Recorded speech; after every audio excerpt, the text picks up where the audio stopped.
Okay, so let's talk about the nitty-gritty of page structure.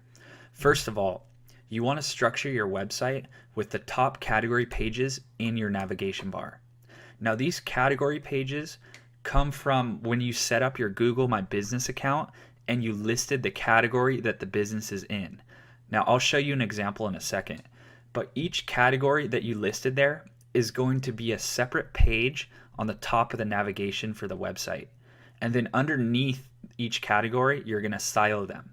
So don't worry about the silos right now. Let's just focus on finding the categories and labeling them on the top of the navigation for the website. Let's jump into an example and I'll show you.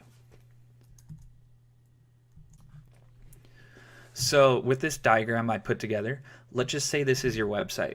What you want to do is have each category from the Google My Business as a category on the nav bar, like I laid out here. Now you're probably wondering, where's category 1? Category 1 is going to be on the home page.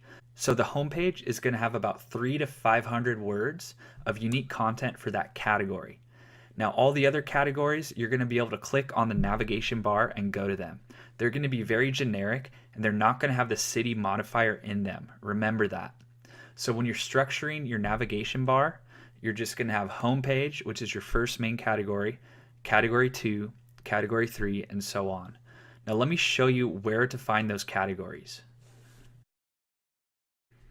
Okay, so I'm in Google My Business and I'm in Google My Business and I'm in the business edit section. So what you want to do is go find the categories and see which ones you put down so we can take those and make pages in the navigation bar for them. So let's see here, category. It looks like air conditioning repair service is the main category. Now let's see the subcategories that we picked out. Okay, so there's only one category right here. So what you're going to want to do is add as many categories as you can find that relate to your main service. So if our main service is air conditioning repair, let's see. It's a good chance we do heating. Let's see, air conditioning contractor. Let's see if we can find one more. There we go. Okay.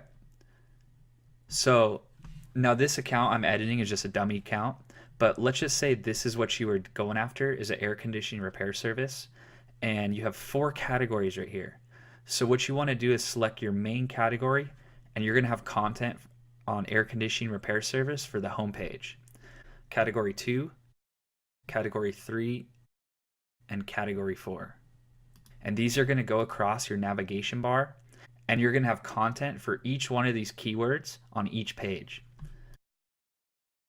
So you want to set up your navigation just like this, and then we can go ahead and work on the silos down the line. But right now, I just want you to get the point on how to select your categories and lay out your navigation bar for your website. All right, so let's talk about actually getting the articles written. Now for the category page articles, here's a couple guidelines to follow. First, you want to use the keyword phrase with the city modifier only a few times. Now you're going to use the city modifier in the heading or the H1 tags a lot, so you don't really want to over optimize it inside the actual content.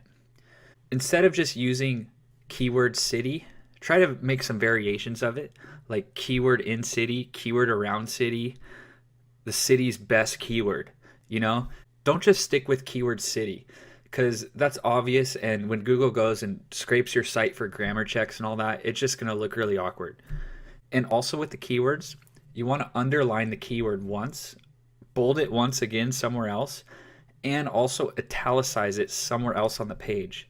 This just helps a lot. This is just a small tip that helps with the on-page content writing. Now, how I get my articles written for the actual category page articles. You can either go and look at competitors' websites, look at the actual pages and their content, take it and reword it, which works out great. It just takes a lot of time. Or you can just go over to iWriter.com and have one of their writers write an article for you with a keyword for about $5 or $6. Both of them work out great, and you just got to see how efficient you want to be with the budget that you have. Now let's jump over to iWriter.com and let me show you how I schedule an article to be written. Okay, first of all, let's grab the main category that we need an article to be written for. So, air conditioning repair service. Now let's take this over to iWriter. So I'm inside iWriter. Now let's go ahead and click Get Content. And let's see here. You want to have an article written. Project description. Just put article about air conditioning repair service. Category, let's do home improvement. Now we just need about 500 words. English. You can start with the basic writers. I like to choose the more premium to elite, but depending on your budget, just pick one that fits. So if we pick premium, right now it's saying minimum 550 an article. So this in the keywords is where we want to type the category. Writing tone, obviously you want it professional since this is a professional service. Article purpose, a